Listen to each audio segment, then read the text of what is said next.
Bienvenue à cette émission de spiritualité.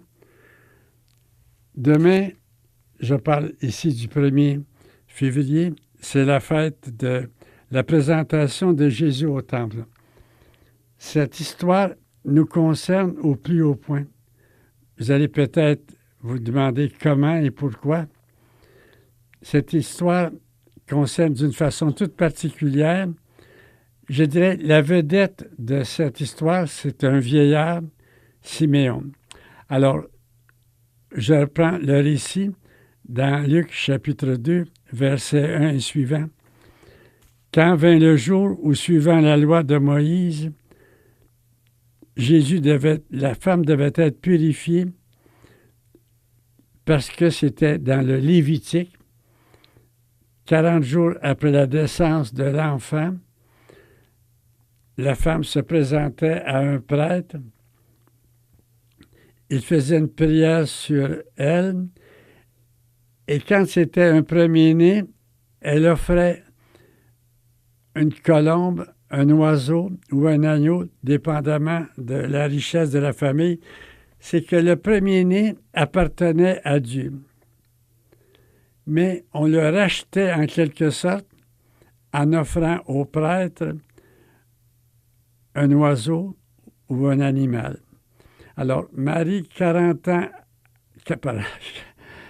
jours après la naissance de l'enfant, se présente à un prêtre et c'était au temple de Jérusalem.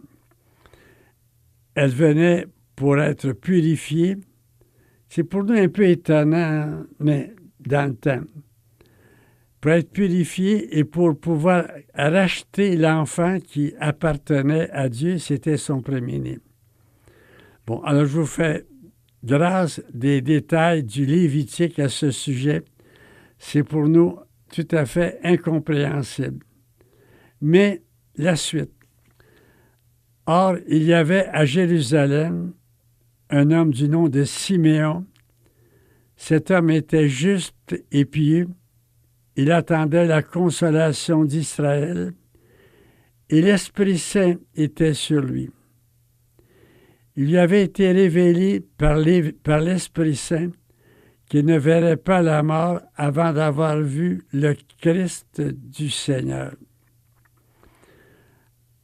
Il vint alors au temple poussé par l'Esprit.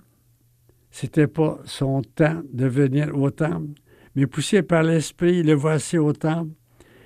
Et quand les parents de l'enfant Jésus l'amenèrent pour faire ce que la loi prescrivait à son sujet, il le prit dans ses bras et il bénit Dieu en ces termes. Et c'est là qu'est son chant merveilleux, un vieillard qui maintenant dit « Seigneur, Maître, c'est en paix, comme tu l'as dit, que tu renvoies ton serviteur, car mes yeux ont vu ton salut, que tu as préparé à tous les peuples, lumière pour la révélation aux païens et gloire d'Israël, ton peuple. » Ça a l'air de rien. Le salut, c'était pour le peuple. Et c'était pour les gens qui s'intégraient à Israël. Or, voici que cet homme âgé introduit une perspective absolument nouvelle, à savoir que le salut préparé par le Seigneur, c'est pour tous les peuples. Et que la lumière qui brillait, c'était pour les païens comme pour Israël. Je ne sais pas si on peut se faire idée de ce que c'était. Le temple, c'était le temple. À savoir que c'était une architecture de pierre, mais qui était quand même aussi une frontière. C'est-à-dire que les païens n'avaient pas accès au temple. C'était donc à la fois une architecture et en même temps une frontière. Or, Siméon fait voler la frontière en éclats en disant que maintenant, le salut, c'est pour tout le monde. On n'est pas obligé de s'intégrer à Israël pour connaître le salut. Cette ouverture était absolument inouïe pour le temps. Et le père et la mère ont eu le droit à être bénis par lui. Anne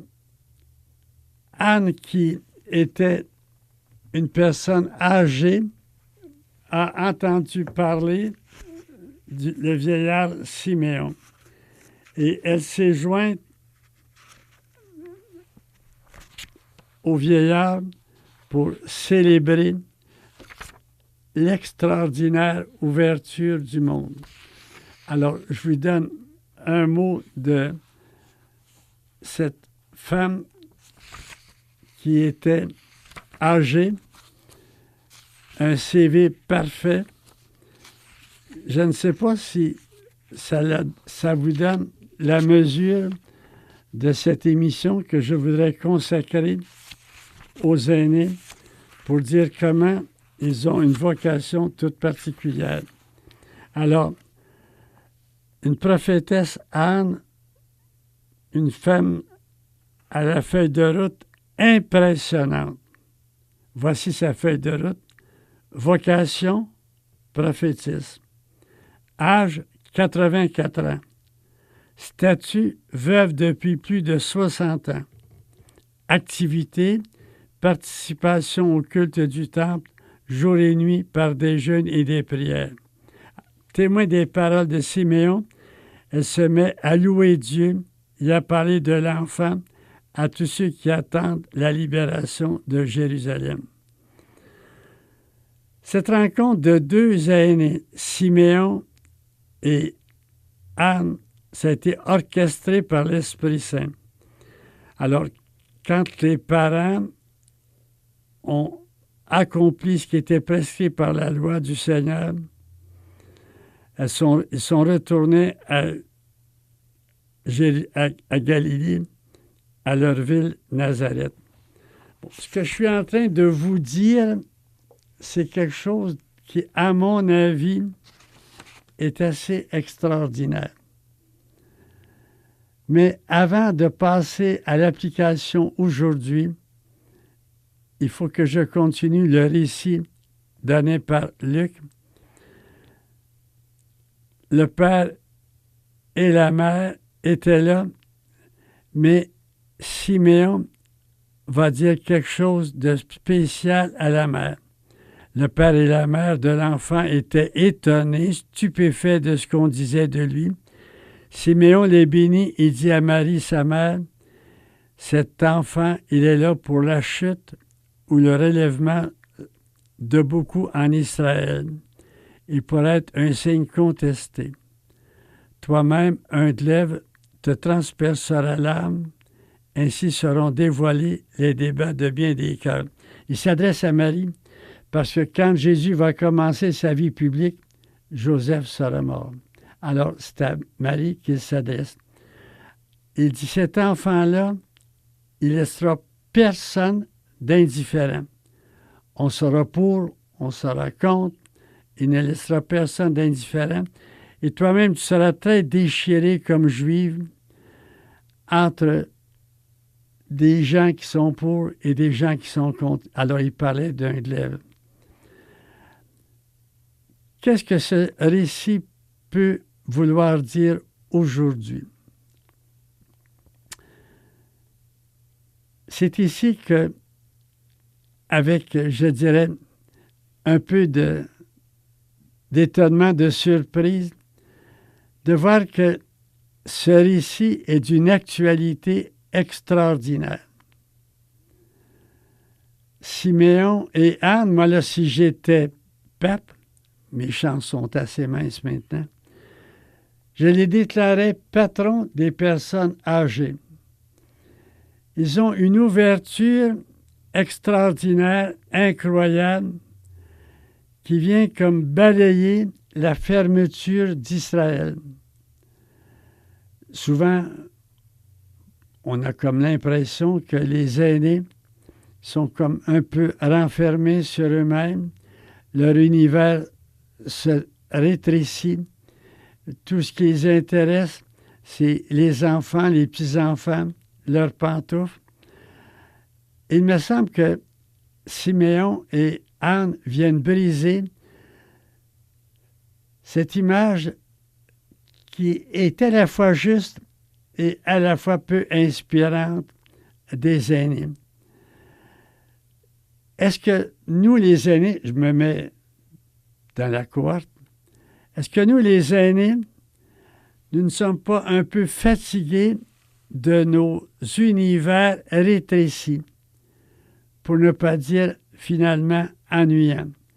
Bon, il y a des avantages, on ne nous demande rien, on est responsable de rien, on ne peut pas se culpabiliser pour rien. Mais il me semble que cette première génération d'aînés, qui sont des gens en bonne santé, me semble que cette génération-là est appelée à autre chose qu'à raconter leur propre histoire. Il y a une chose qui m'a beaucoup frappé dans L'art de vieillir de Cicéron.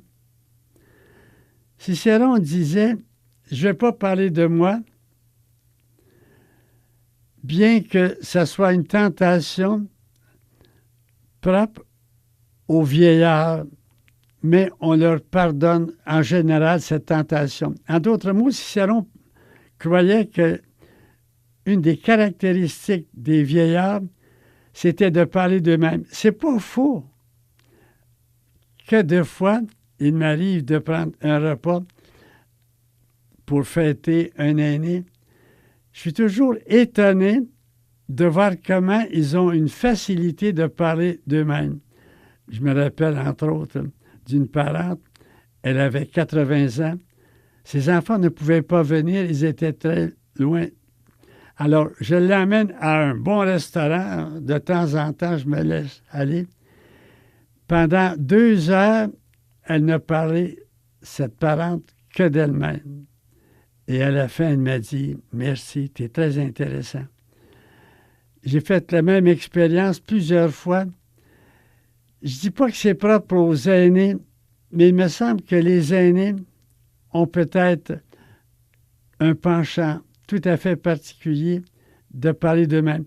Quand je vais, par exemple, dans des foyers de personnes âgées, il me semble que ça serait normal que ces personnes sont toujours dans un univers fermé, me demandent de parler un peu d'horizon un peu plus large. Jamais. Ils parlent d'eux-mêmes. Alors, il est sûr que si je parle de moi, si nous parlons de nous-mêmes, on ne peut pas être vraiment une voix de l'esprit. Alors, Siméon et Anne sont sous l'action de l'esprit. Ils vont parler au nom de l'esprit et non pas, ils vont parler d'eux-mêmes. J'aimerais ça que juste ça, là, ça nous soit déjà comme une allumette. Siméon et Anne n'ont pas raconté à Joseph puis à Marie leur vie au temple, comment ça se déroulait.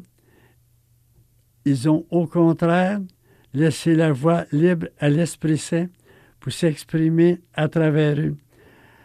Nos aînés ont peut-être besoin d'être délicatement secoués, cesser de parler d'eux-mêmes et peut-être être une belle voix de l'Esprit qui amène à faire sauter les barrières, à avoir cette ouverture au monde.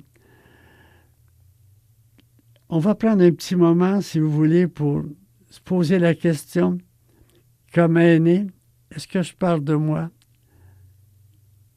Point d'interrogation.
nous les aînés, nous sommes des pauvres. Pourquoi? Parce que personne n'a besoin de nous. C'est ça, un pauvre. Nous sommes mis de côté, cantonnés à des divertissements et au repos. Cela me met, je vous le dis, dans tous mes états. On est vraiment injuste, mais la situation est là. Alors, quel que soit l'état de nos revenus, nous sommes des pauvres. Parce qu'on n'a pas besoin de nous. Cette situation, à mon avis, peut aussi être une belle grâce. Étant donné que nous sommes des pauvres, vu qu'on n'a pas besoin de nous, nous sommes peut-être capables d'être des bons instruments de l'Esprit. L'Esprit Saint choisit des pas capables. C'est pas possible. Comment?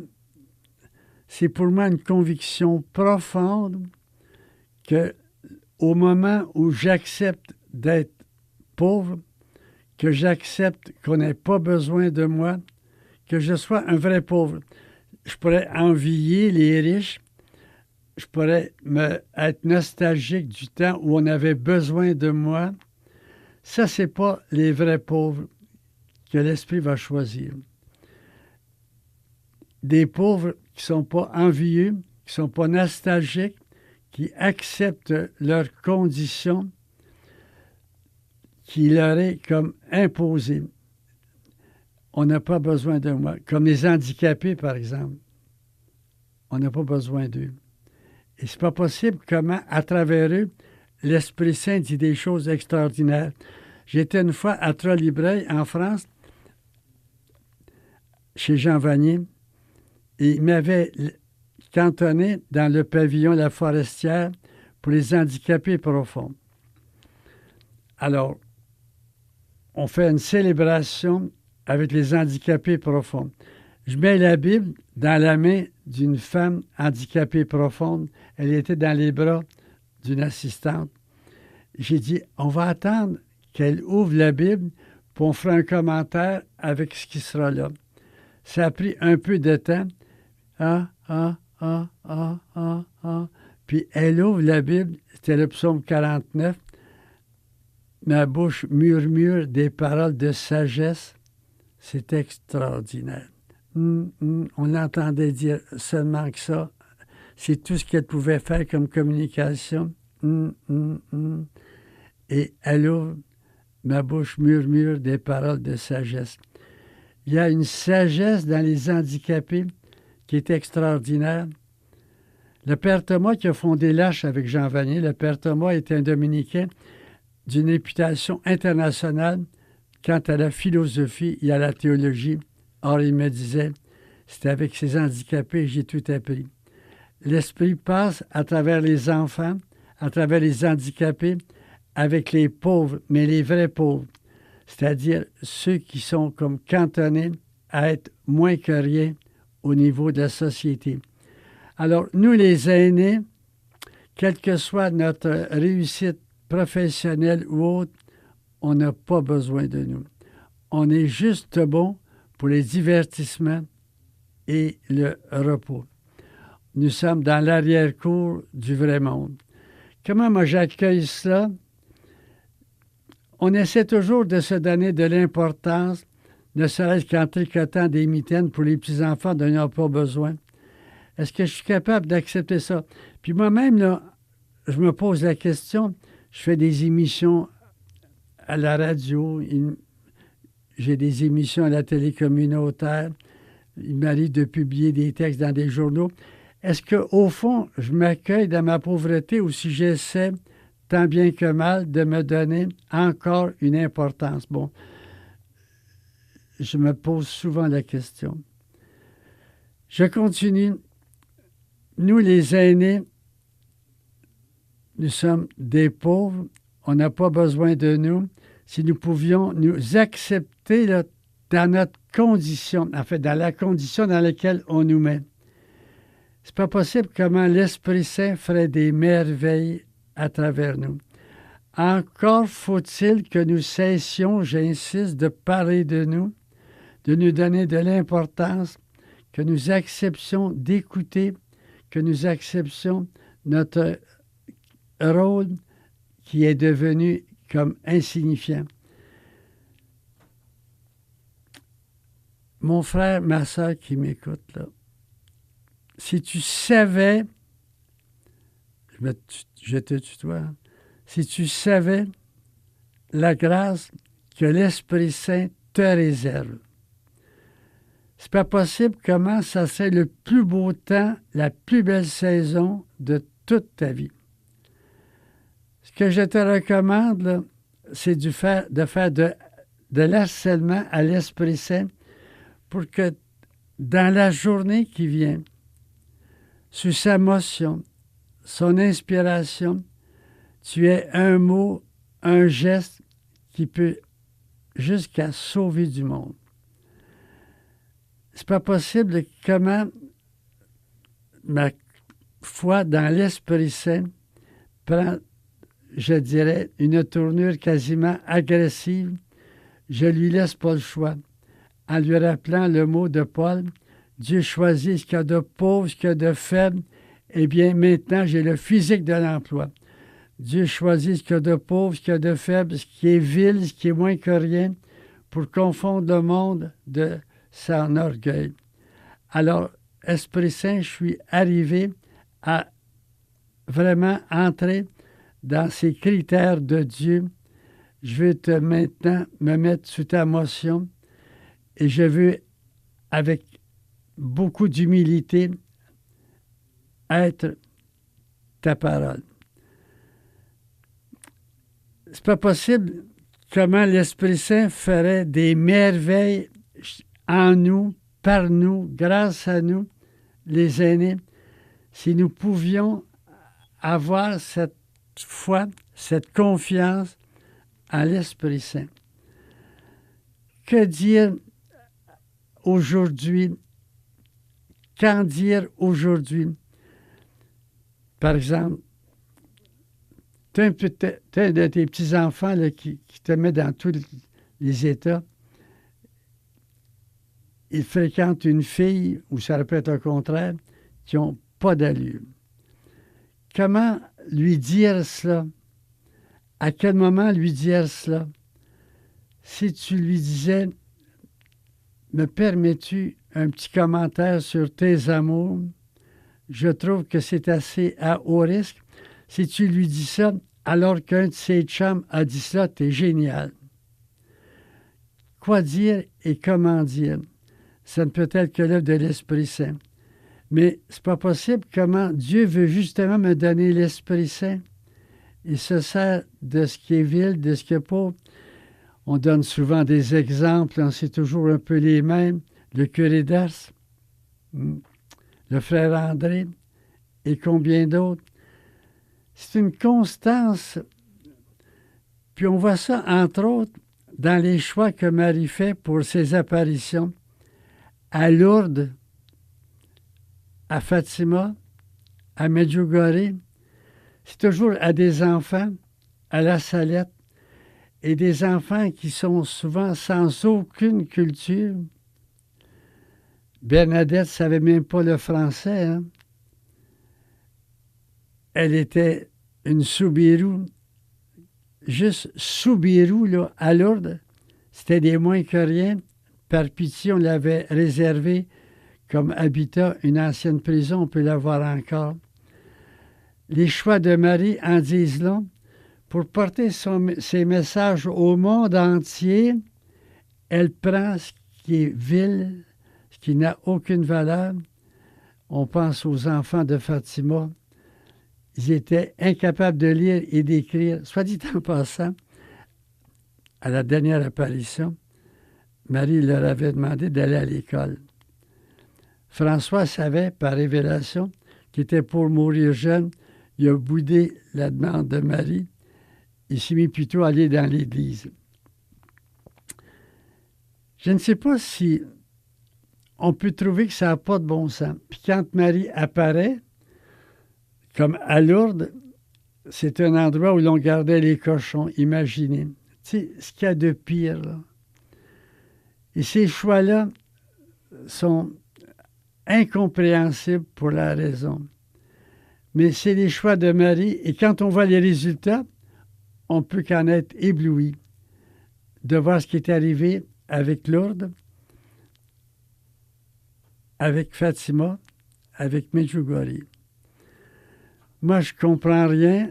Je trouve que ça n'a pas de bon sens, mais je constate les résultats. Alors, c'est la même chose à l'autre bout de la vie, quand on devient un peu comme des enfants, un peu comme des gens dont on n'a pas besoin. Qui avait besoin de Bernadette, des 3 enfants de Fatima? Qui? Personne. Alors, j'aimerais ça que nous, les aînés, là, nous puissions entrer dans ces choix de paradoxaux, faire de grandes choses en partant de rien. C'est d'ailleurs un petit peu, vous savez, les méthodes de Dieu. Je dis souvent, Dieu, c'est un moissonneur attardé. Tu étais président d'une commission scolaire, il faut en profiter, c'est censé arrêter. Tu étais chef de cabinet, tu avais de l'importance. Maintenant, tu es à ta retraite, tu es âgé, ben, tu fais de la pastorale. Voilà. Mais Dieu, avec des grains brisés et des eaux usées, invente un jardin d'une telle beauté que tous les anges veulent s'y promener. Est-ce qu'on est capable, nous les aînés, de nous ressaisir? Enfin, je parle des aînés qui ont la foi, là. Puis de dire, quelle est la volonté de Dieu maintenant sur moi? Qu'est-ce qu'il attend de moi? Le monde attend rien de moi, mais Dieu, depuis ma pauvreté, attend des choses extraordinaires. Entendons-nous, là. Ce n'est pas des choses spectaculaires, mais c'est des choses qui vont porter loin. Mes chers aînés, si nous savions les desseins que Dieu a sur les aînés, on ne pourrait pas jamais imaginer une pareille destinée. Les temps ont changé et après une petite pause, j'aimerais vous mettre comme dans le secret de Dieu. C'est un peu prétentieux. Mais en m'appuyant sur l'autorité du pape François, nous sommes une autre génération d'aînés. Les premières générations d'aînés sont passées et nous sommes peut-être invités à innover ce que sera à l'avenir des aînés inspirés par Siméon et par Anne.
Le pape François nous dit qu'à l'avenir, ceux qui vont faire la société, ce ne sont pas les gens d'âge moyen, ça va être les aînés qui auront des rêves et qu'ils vont raconter aux jeunes. Et quand il dit ça, il s'appuie sur un passage très beau des Actes des Apôtres, chapitre 2, verset 17. Alors, dans les derniers jours, c'est une prophétie de Joël, alors dans les derniers jours, dit Dieu, je répandrai de mon esprit sur toute chair, vos fils et vos filles seront prophètes, vos jeunes gens auront des visions, vos vieillards auront des songes. C'est très beau. Il associe l'Esprit Saint, les vieillards, avec les jeunes. Il me semble que nous, les aînés, nous sommes quand même, je dirais, un matériau assez propice à ça. Pourquoi? C'est qu'on a tellement vécu de changements. Nous avons tellement connu de changements qu'on peut dire que depuis 6000 ans, il n'y en avait jamais eu autant. Moi, quand j'étais jeune, j'allais à la messe avec un cheval. Quand j'étais jeune, on avait un téléphone pour tout le rang qui sonnait 2 grands, 3 petits, ça dépendait des personnes. Quand j'étais jeune, je n'avais jamais entendu la radio. C'était à 12 ans que pour la première fois, je l'ai entendu. On vient de loin, nous les aînés. On n'avait pas d'électricité, c'était évident. On avait une radio à un moment donné qui fonctionnait avec des batteries, si vous aviez vu la grandeur des batteries. Alors, on a connu des changements, c'est pas possible. Il y a donc chez nous une espèce d'ouverture à la nouveauté que des fois les jeunes n'ont même pas. Alors, l'Esprit Saint, en nous choisissant comme, j'ai envie de dire prophète, le mot est un peu gros, là, pour annoncer des temps nouveaux, nous sommes peut-être un bon matériau, comme je viens de dire. On a tellement été, je dirais, déboussolés, déstabilisés, qu'on a fini par perdre pied. Quand on raconte ça à des jeunes, on passe pour les extraterrestres. On ne peut pas imaginer ce que pouvait être la vie en 1930, 40. Je continue mon petit délire. Moi-même, j'ai l'impression que là, je vais parler de moi. Là. C'est juste pour illustrer ce que je veux dire. Moi-même, là, j'ai comme 2 voix à l'intérieur. Une voix qui me dit, Gérard, c'est assez. Tu vas te mettre à jouer aux cartes. Tu vas te mettre à prendre un café avec des amis dans les promenades des centres. Tu vas prendre soin de tes vieux os. Tu as fait ta part, tu passes le flambeau. J'entends cette voix-là là, en disant, maintenant, ta démarche est plus lente. Vous voyez, ton élocution est plus lente. C'est le temps maintenant de passer au silence et à la chaise longue. Ça, c'est une voix que j'entends. J'en entends une autre, elle est plus discrète. Est-ce que c'est la volonté de Dieu? Est-ce que c'est son rêve que je finisse ma vie dans le corps et le sable avec la chatte? Quand je pense au psaume 40, Dieu a fait des grandes choses en nous. Il va en faire d'autres. Et il n'attend pas que nous ayons une feuille de route parfaite.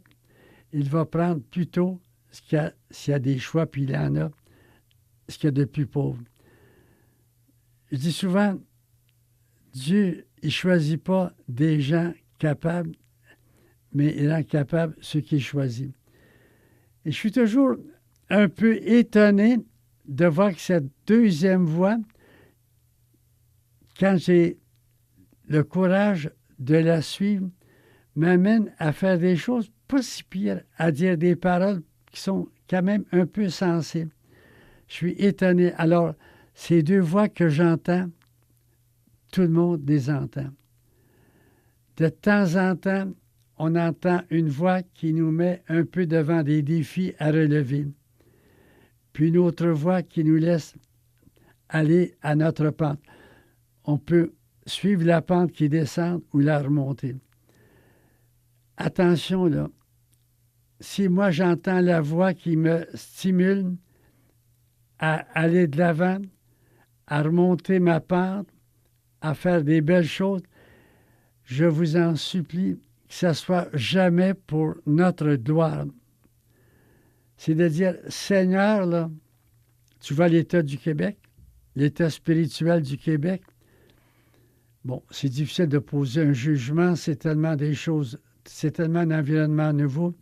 Mais en général, quand même, on peut dire que le Québec n'est pas dans une très bonne santé spirituelle.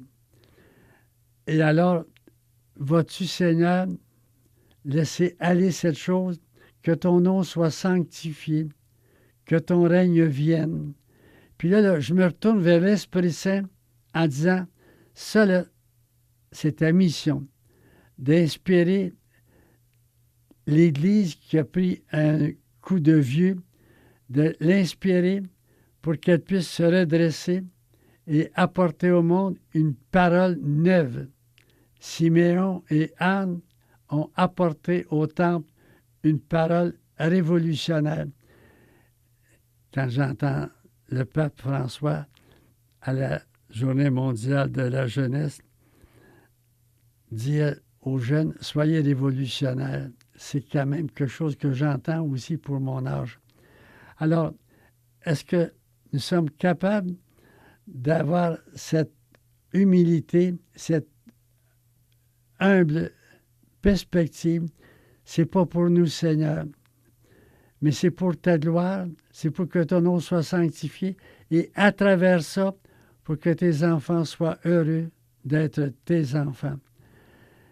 C'est pas possible comment l'Esprit Saint est allergique à toute forme d'orgueil. Nous paralysons son action en nous si nous faisons le moins de petits gestes, si nous remuons le petit doigt pour notre gloire. Mais quand c'est pour la gloire du Seigneur, l'Esprit Saint se donne libre cours et il peut faire des choses extraordinaires.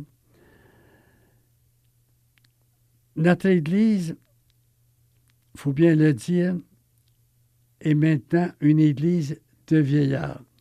Bon, il y a des exceptions, je le reconnais, mais dans l'ensemble. Ce qui manque à nos vieillards, là, c'est de sortir, d'aller, comme le pape dit, à la périphérie du monde, puis prendre confiance, non pas en eux, mais en l'Esprit qui fait des choses neuves. L'Esprit Saint fait des choses neuves, c'est le psaume 104. Tu renouvelles par ton souffle l'univers.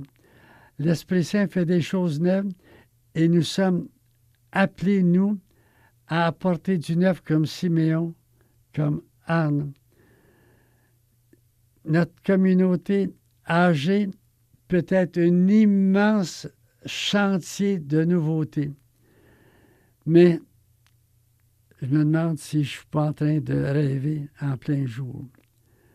Quand on voit un peu le ronronnement de nos célébrations, quand on voit la difficulté d'avoir des bénévoles pour faire des lectures, mais il me semble qu'il ne faut pas désespérer que l'Esprit Saint va faire des miracles en redonnant de la confiance à nos aînés.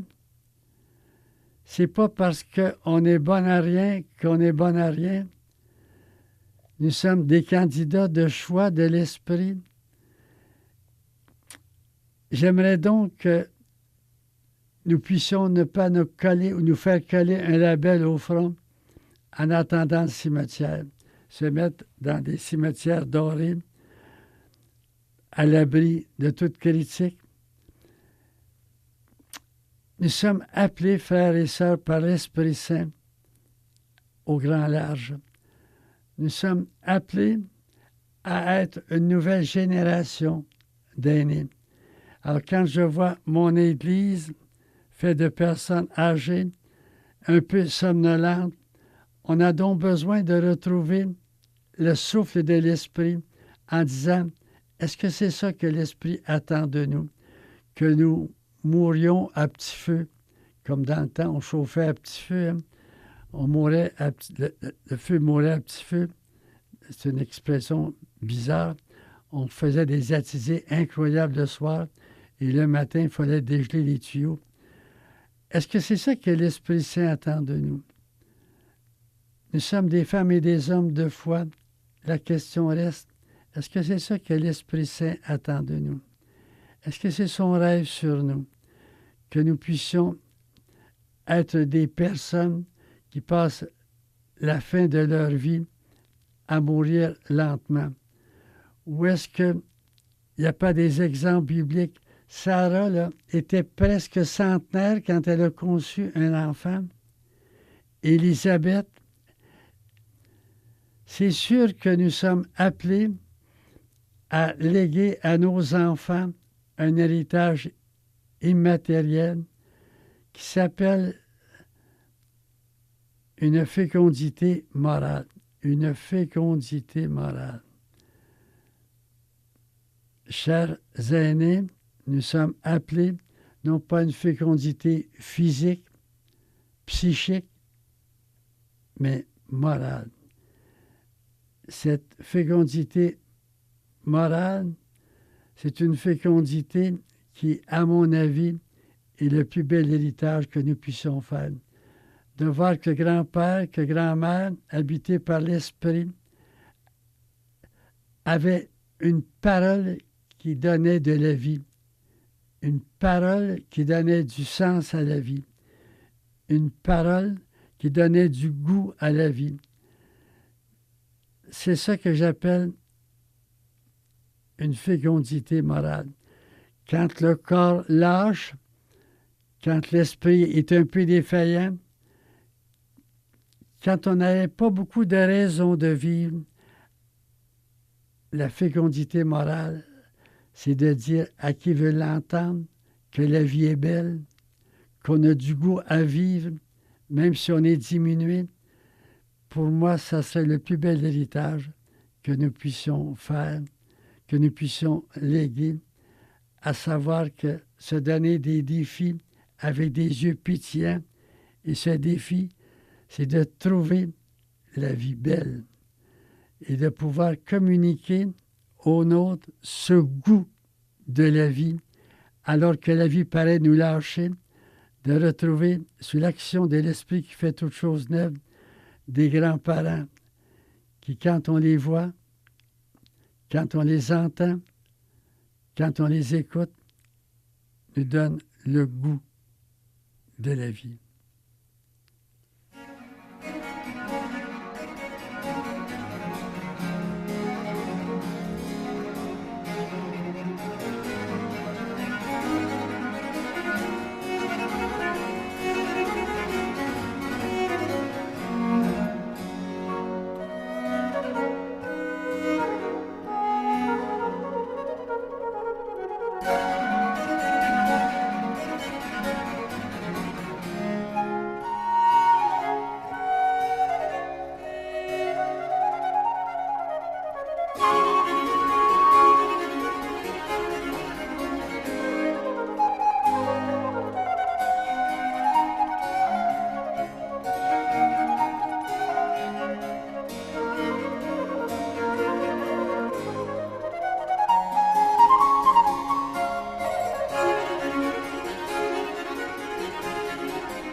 le pape Jean-Paul II a fait du 2 février la fête des consacrés. Et je veux m'adresser maintenant aux religieuses, aux religieux. Et mon intro, le voici, à vous pouvez supporter de moi un peu de folie. Eh bien, oui, supportez-moi. 2 Corinthiens, chapitre 11.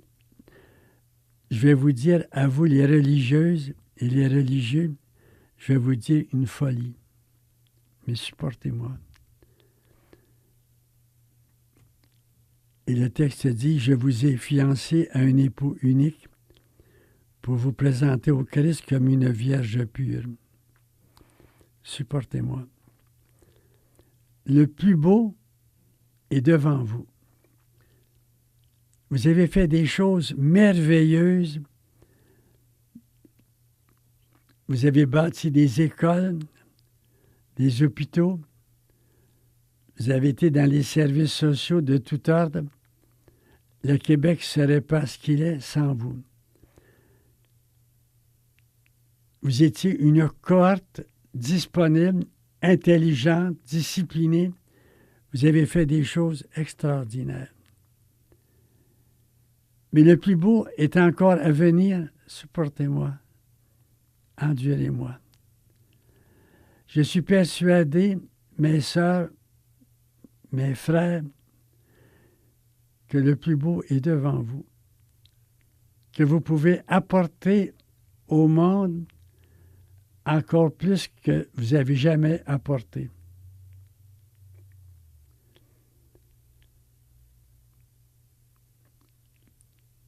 Comment vous allez me dire? Il y a beaucoup de religieux, de religieuses qui, âgés, sont vraiment impliqués dans toutes sortes de bénévolat. Puis même impliqués dans cet extraordinaire mouvement du vert, faire que le Québec tourne au vert. Je connais des religieux, des religieuses qui donnent des conférences touchant la pollution, touchant l'espèce d'empoisonnement du Québec actuel qui donne dans le révolutionnaire. Mais il y a plus que ça encore. Jean-Claude Guilbeault, qui était un agnostique, a retrouvé la foi en fréquentant les communautés religieuses. Leur sérénité l'a bouleversé.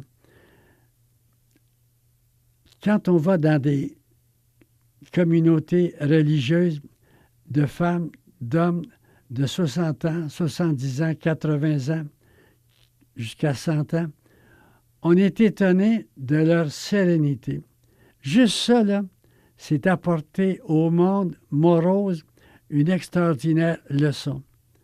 On est frappé de voir comment ces hommes, ces femmes qui se voient aller sans héritier ont une sérénité à toute épreuve. Autre chose, ces hommes, ces femmes offrent une prière pour le monde jumelée à une souffrance physique de tout ordre, psychologique. Et cette vie cachée, cette vie de Nazareth, elle n'a pas de prix aux yeux de Dieu comme salut du monde. Je suis toujours impressionné par ce retour à Nazareth. Quand on considère que ça a été le choix de Dieu pendant 30 ans que son Fils soit dans la vie cachée, je vois des religieux, des religieuses qui étaient directeurs d'école, directrices d'hôpitaux et ainsi de suite, qui se retrouvent maintenant avec leurs semblables dans des petites tâches de rien, puis qui acceptent ça. Évidemment, c'est pas facile. Il ne faut pas que je sois trop idyllique dans mon discours, là. Vous comprenez que quand on a été à la direction d'écoles puis d'hôpitaux. Puis là, on se retrouve seulement dans le choix de chocolat à donner à une religieuse qui est un petit peu mêlée. On trouve que la besogne n'est pas forte. Mais il y a des sœurs, puis il y a des prêtres, des religieux qui m'impressionnent. Ils trouvent là une beauté. Ils sont pleinement satisfaits sous le regard de Dieu. Cette œuvre de Nazareth, faite de prière et d'acceptation de ces petits bobos dans la joie, ça fait que nos communautés religieuses sont pour moi des signes prophétiques et elles apportent au monde ce qu'elles n'ont jamais apporté. Puis ça va jusqu'à le repos. Dieu, après avoir créé, s'est mis en état de repos.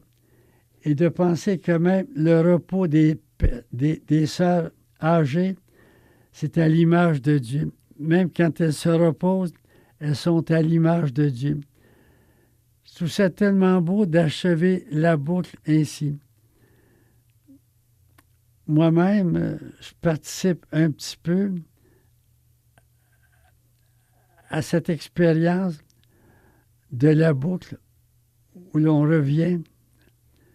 Moi, quand j'étais à l'université, j'étais responsable de recherche. Maintenant, je finis ma vie dans la recherche. Je cherche le balai, je cherche la mop, je cherche mes mots. Je cherche ma voiture dans le stationnement, même qui en sonne que ma 4 voitures. Être heureux de retrouver son cœur d'enfant. Moi, je pense que Dieu choisit encore les enfants pour faire la révolution du monde.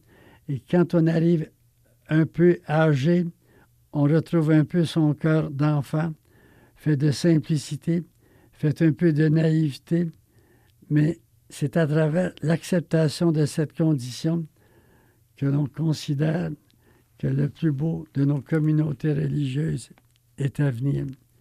Supporter ma folie.